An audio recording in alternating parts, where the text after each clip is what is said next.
Hello, this is Nick, and I've been asked to do this video for a very long time, and I've never gotten around to it, so here we go. This is about how to breed stray cats, and I would probably guess this is part one because I'll run long. All right, here we go. Firstly, what you need to know is that stray cats breed genetically, just like people, just like all creatures in the real world. So I'm going to give you an example. So let's say you have black hair and you meet and fall in love and have a baby with a lovely blonde.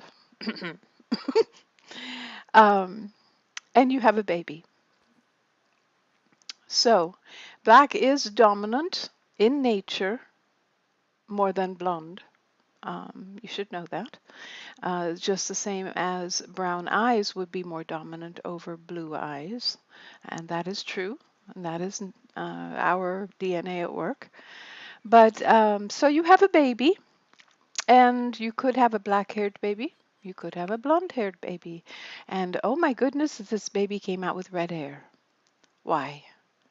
Well, maybe your great-great-grandmother had red hair.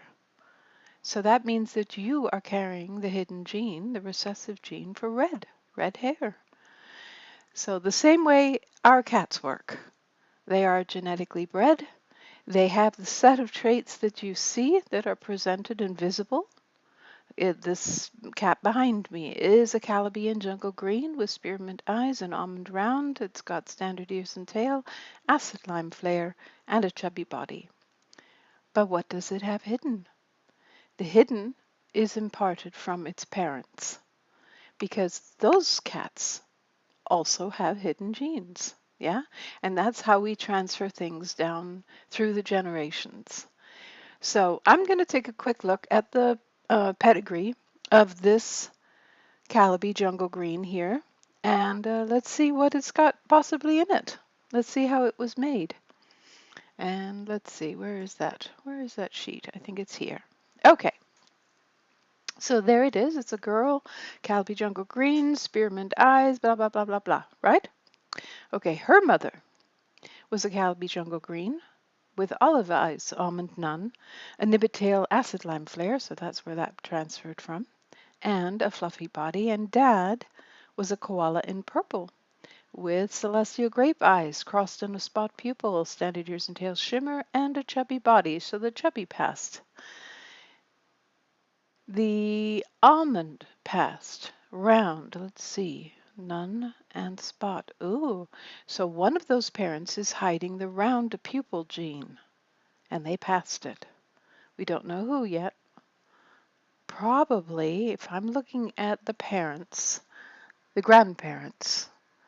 So on the mother's side, mom and dad both had the none pupil, but there it is. There's the round pupil on the dad's mother. So the chances are is that he is hiding. He has a spot pupil, but he's hiding round. That's in his hidden DNA. Yeah? And that transferred. So this is how our genes work, basically. Could this baby with a standard tail have nibbit hidden? Yes, maybe. You'd have to, once you breed it and you start making babies, you can see if one presents with a nibbit tail, chances are is that it is carrying nibbit hidden, right? Depending, of course, on what you've crossbred it with.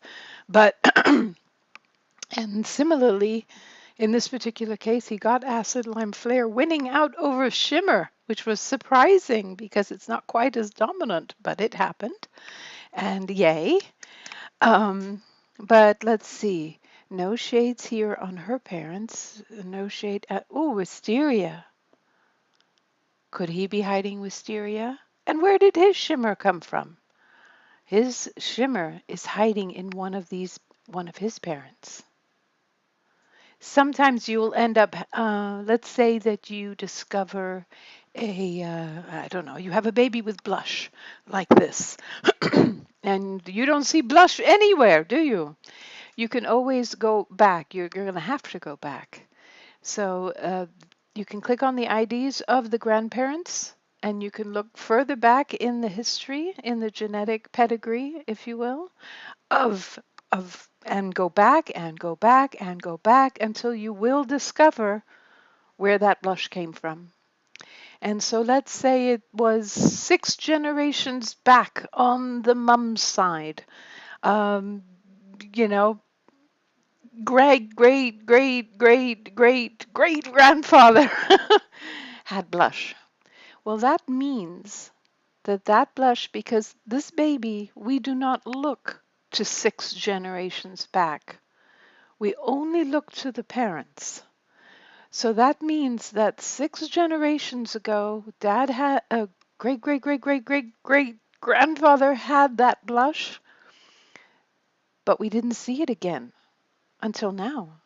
Why is that? Because it was past, hidden. It's the only way it can be brought forth.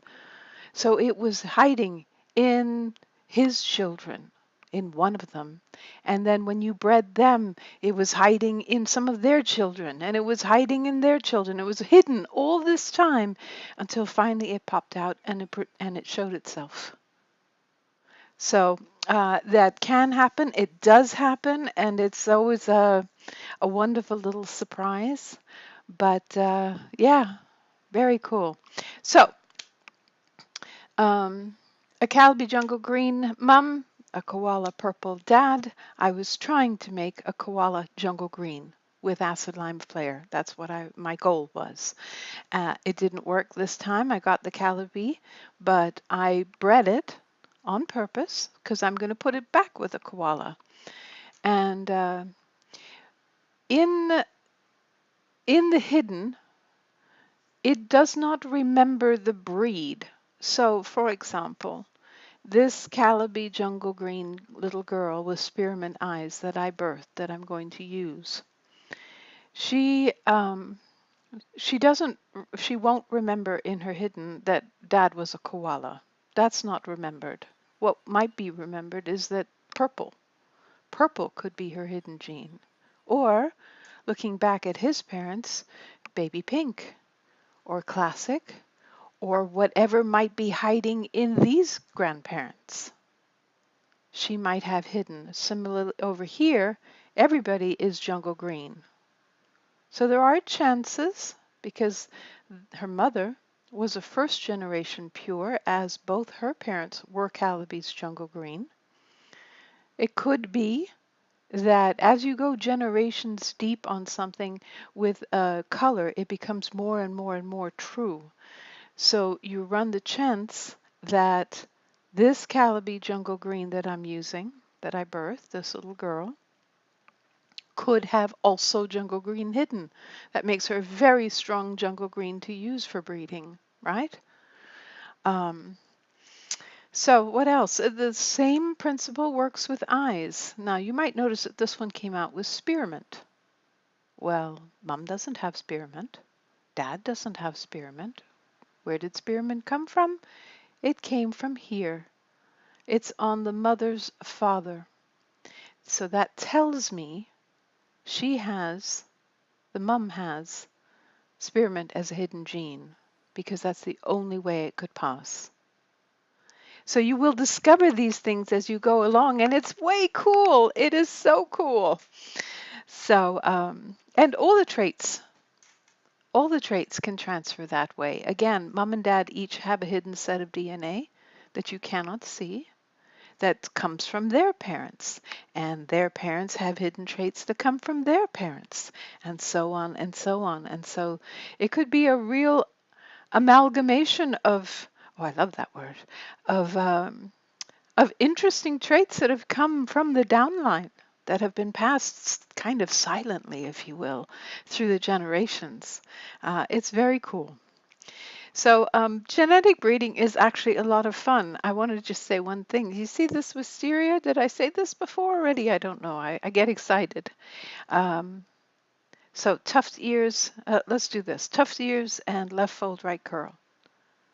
Now he presented with standard ears. Could he have tuft hidden? Could he have left fold right curl hidden? He absolutely